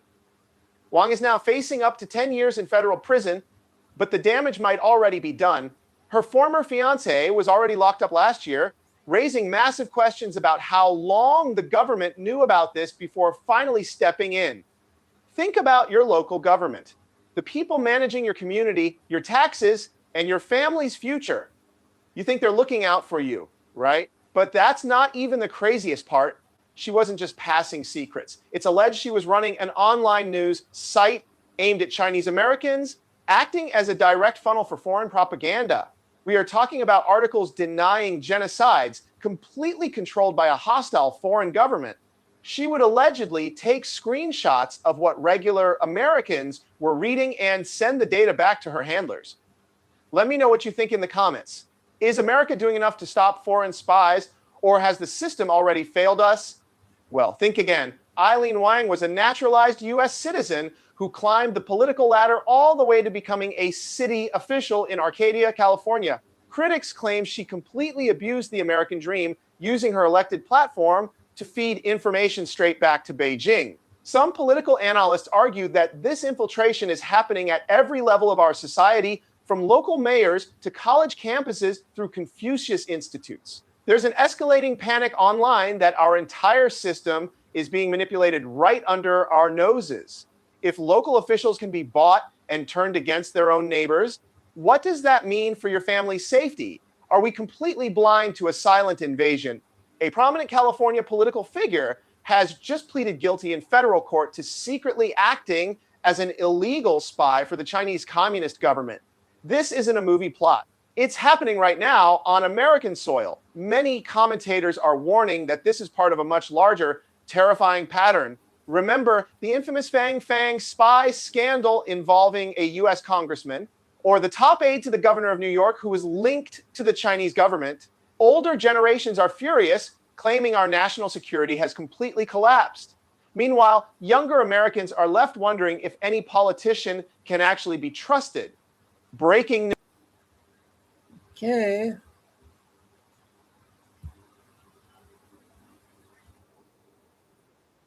A minute and a half. got one out. And they want everyone back in their own country of origin. Everyone. NESARA is not going to roll out until they're back there. Their money is coming from their own country. They need to be back in their original country where they originated from in order for them to receive it also. It's not going to roll out. So in order to get them back quickly, just change the laws up. This is for student visas. It's for work permits, people waiting on their green cards, applicants. They're all going to have to go back now. But there's a reason for this. Everyone's going to benefit, believe it or not. So they'll be frustrated and mad now, but once they get back and it rolls out for everyone, it's going to be a good thing. He's also about to change the birthright citizenship. That's going to be going away too. You watch and see. He wants everybody to be back where they originated from and be free and be happy and be wealthy. And a lot of people won't just up and leave and go back. So now it's time for him to force them. It's going to be good for all of us in the end. Anyways, have a great night. Okay, everybody came out with one.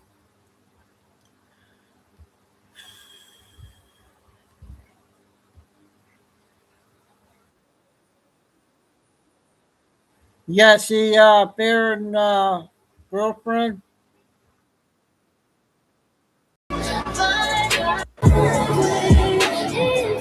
Yes, I will. See you tomorrow.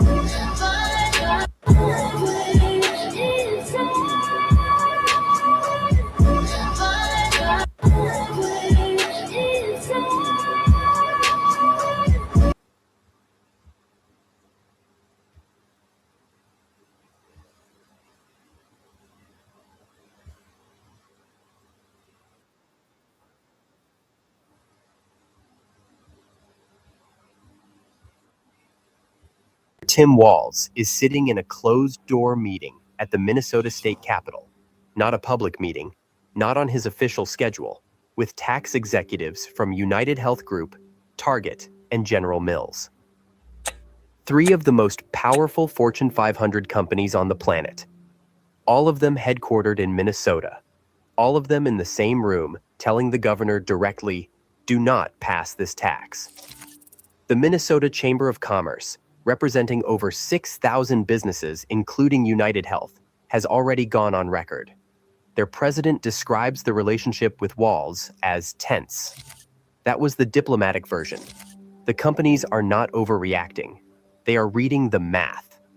And the math is telling them something the governor does not want to hear. Walz signs the bill anyway.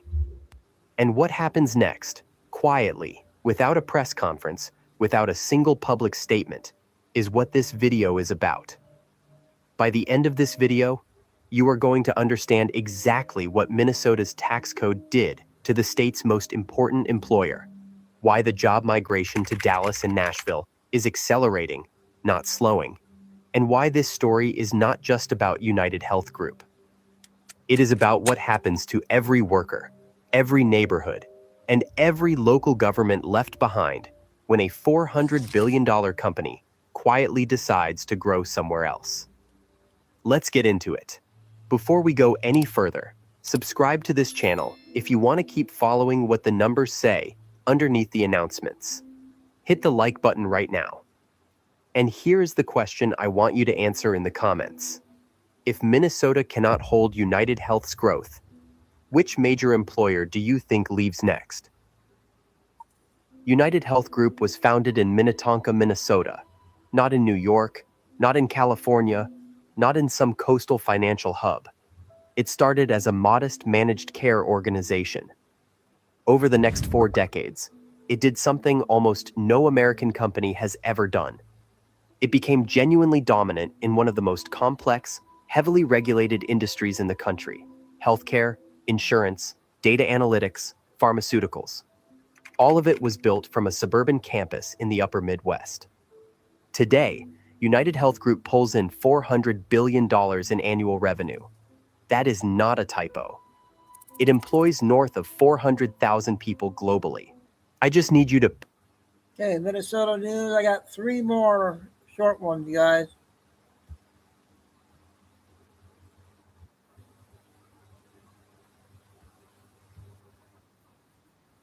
What happened at the White House today, but I actually wanted to talk about the 21-year-old suspect, Nasir Best, who is deceased. I am curious to know what everyone thinks about the different punishments and sentences that he has had based on his behavior in the past. So just to give you a little background on that, beginning June of 2025, he was arrested for blocking the street around the White House and proclaiming that he was God. At that point in time, the Secret Service arrested him, but he was committed to a psychiatric institution for evaluation. In July of 2025, he was arrested again for blocking a driveway into the White House complex. A judge essentially said, well, he's not violent. He didn't brandish a weapon, even though he had this prior history. Therefore, I'm just going to tell him to stay away from the White House. And so that was essentially what was in place. So during the course of the investigation for the June 2025 and July 2025 incident, the investigators found on his social media that he was saying that he was essentially the next Osama bin Laden and that he wanted to potentially do harm to President Trump. But again, the judge stated that since he hadn't used a weapon in any of the prior offenses, that he wasn't dangerous. So I guess my question is just because someone doesn't have a weapon, does that not mean that they don't have the potential to do harm and that their behavior may not escalate, especially when we see instances so close together? And yes, okay, we have about a year gap between this last incident and this, but I guess my concern was the committing to, the evaluation to the psychiatric institution and then the stay away order enough, given what he had done and the threat that he potentially posed? Because in this case, you have Secret Service officers who were shot at, but it was a bystander who's also in critical condition. And so he's not just a threat necessarily to the president and to the White House, but he is potentially a threat to innocent civilians around.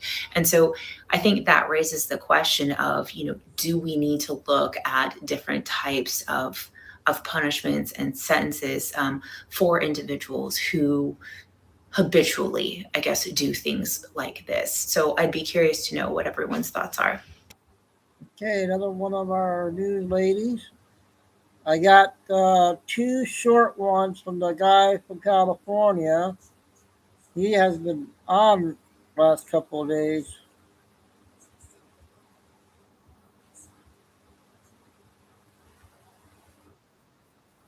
For EPAC, it is May 23rd, the year of our Lord 2026. This is EPAC, the news you need, and I'm your host, H.G. Gerner. This is in response to a post on X by Congressman Greg Casar, C-A-S-A-R. Congressman, this is my take on your position on Colbert and various other people.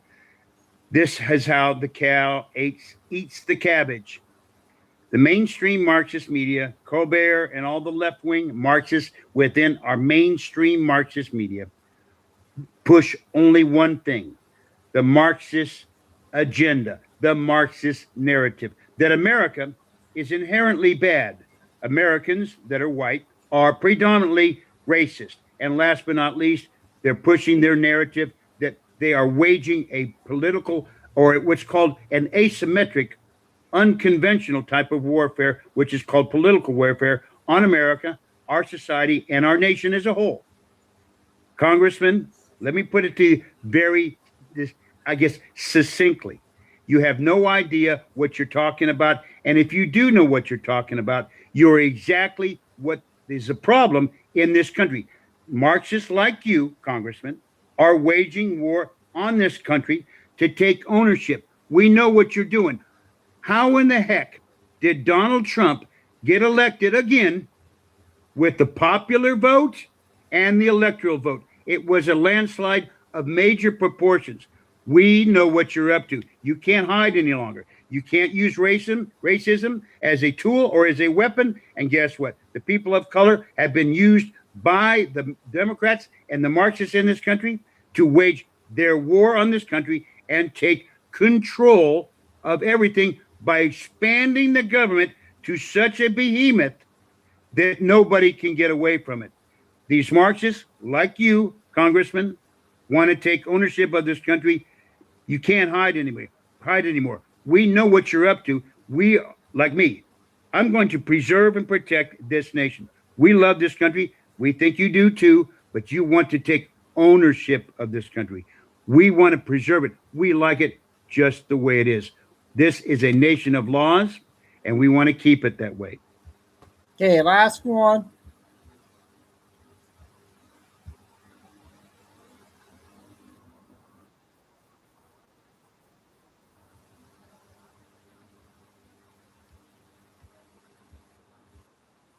First, the year of our Lord 2026. It's really early in the morning, about 1:15 or so. This is EPAC, the news you need, and I'm your host, H.G. Garner.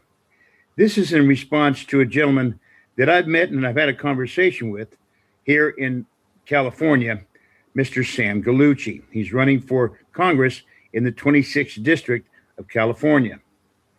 More importantly, I want to address a couple of things that he's posted and said to me. First off, we'll start here. A while back, he said that he wanted the government. Now, he's a pastor, and I don't want to seem like I'm angry, because I'm not. The point is, I'm very, very concerned that he has gotten off on the wrong path, and he's not being entirely honest with his people or what his campaign or his platform is about.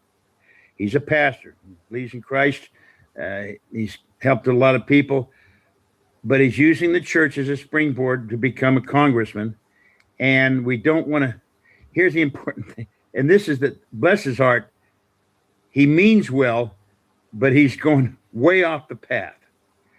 He said to me a while back that he wants the government to stay out of religion or the church, but he would prefer that the church and religion be a major part of the legislative process of the government. Well, that's a violation of the Constitution. Now, he's revised, I'm sure, since then, revised his platform. And here's the interesting point. And this is hard for me to say, because he's a man of God. And I'm a Christian. I've been a Christian for longer than he's been alive. I've been a Christian since I was 5-6 years old. And that's about almost 70 years. And I've studied theology. I've studied it. I wanted to be a priest at one time, but I didn't pursue that.